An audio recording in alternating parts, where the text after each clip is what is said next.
Hello guys, good morning. Isang mapagpalang araw na po sa inyong lahat at mabuhay po kayo. So dito po tayo ngayon sa pwesto ni Ate Marisa, yung kanyang lugawan. Yan po.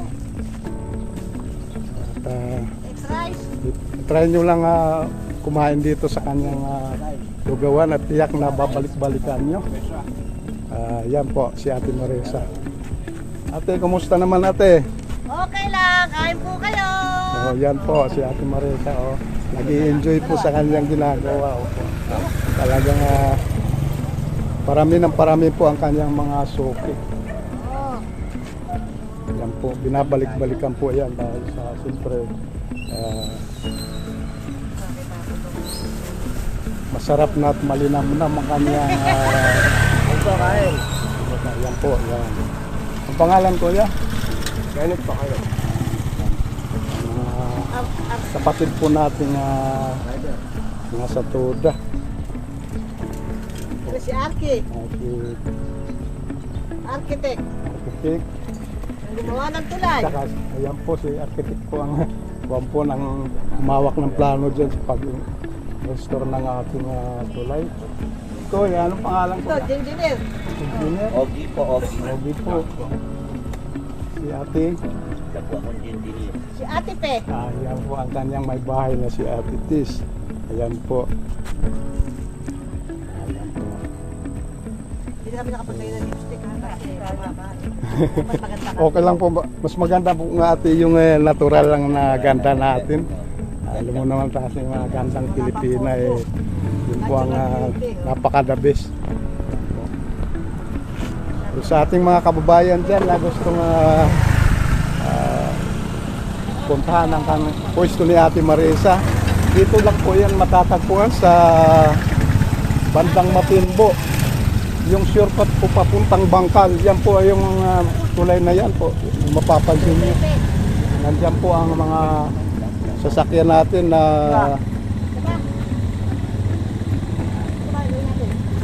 yan po.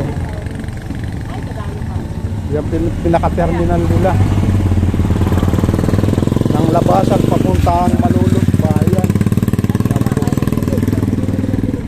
Ito ay ni-restore noong February. Pinadaanan na rin po noong July 20. Ayan po yung tulay. O gagawin tayo banda dito sa ayan po. Sabi yun ngayon, social na. Kung mapapansin nyo guys dito, kabilang side na to ay palaisdaan. Yan po. Palaisdaan po, yan po. At dito bandang guys, bandang gilid ay palaisdaan din po. Yan, hanggang doon po sa dulo. Yun. Palaisdaan din po sa nang tilapia. Kung saan nalalaki nila ang kanilang mga alaga dyan, tilapia.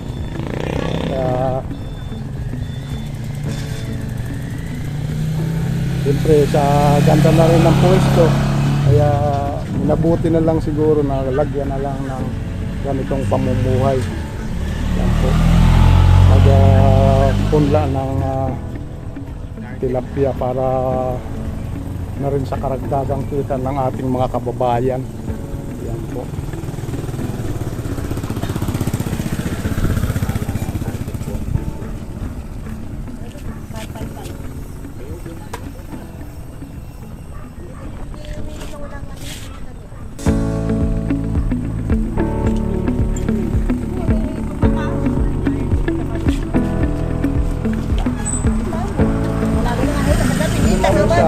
Araw-araw po ba kayo nandito sa pwesto? Opo, Monday to Sunday. Dito sa atin, dito matatagpuan po sa napakasipag naman. Kuya, ano may pangalan ng ano mo? Kuya Romeo Vlog po. Romeo? Palo mo Follow siya. na lang atin. Palo, hindi palo.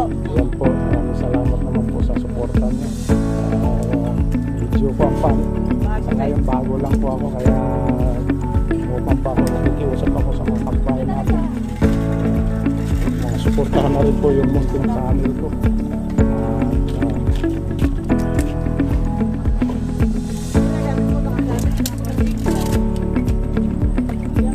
Shout out na rin po doon sa ating mga kapatid na Pagalitan ka ni Vicky Pero pag nakitim mo. nagsisipag po sa kanilang paghahanap buhay. Ayan po. At yan guys, yan po ang ito po ang tirahan ni Ate Marisa. Pagkagaling doon sa pagtitinda, dito po ang kanyang tinutulungan bahay. Yan po. Yan po ang bahay ni Ate Marisa. Dito na rin po yan sa kahabaan ng papuntang Bangkal. Yan po guys.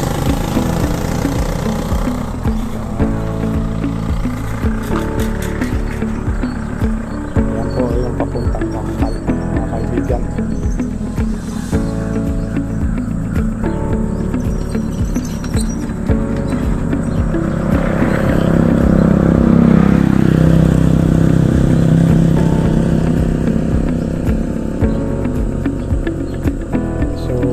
Dito sa gilid ng bahay niya mayroon siyang mga tanim na malunggay. Sa kabilang side naman ay mga patula po. Yan po, mga alagang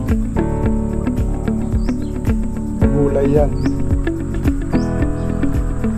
na tinanim mismo ni kanyang asawa. Yan po.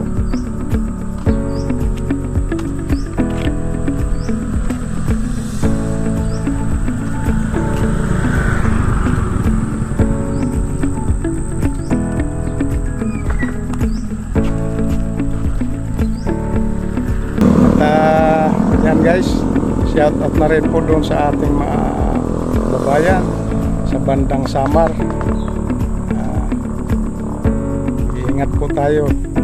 Upay nga umaga ay yung atanan dida. Malapit-lapit na rin ako makapasyal dyan.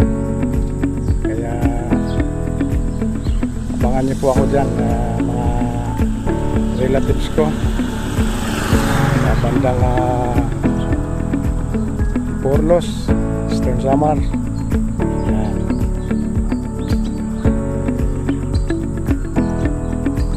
Malapit na po akong pumasyal dyan. Sana magkita-kita po tayo. Maraming salamat po. At hanggang dito na lang po itong vlog ko.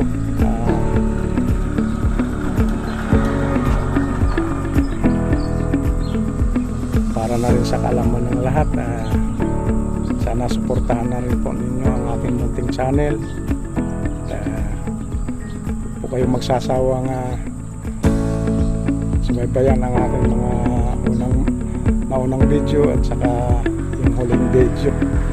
Kung bago ka lang po sa aking channel guys, subscribe naman po sa aking channel. Mabuhay po kayo. God bless na rin po.